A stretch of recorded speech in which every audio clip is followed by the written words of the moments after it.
Uyga borganda keyingi yil talog'ini berdi. Mhm. Tuya voqeasi bor-ku, eshitganmisiz? Yo'q. Bittasi shu arab davlatlarida bo'lgan.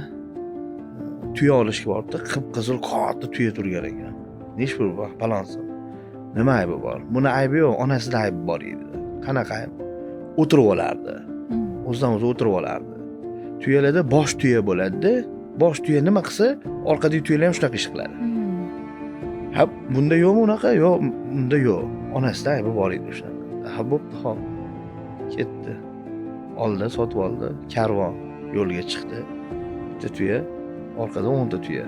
Hammasida yuk bor. Shuni o'rtasiga kelganda qizil tuya o'tirib oldi. Orqasida hamma tuyalar o'tirdi.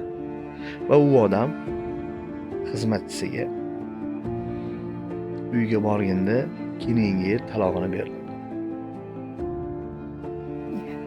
Ye. Bordi, talog'ini berdi, qaytib keldi.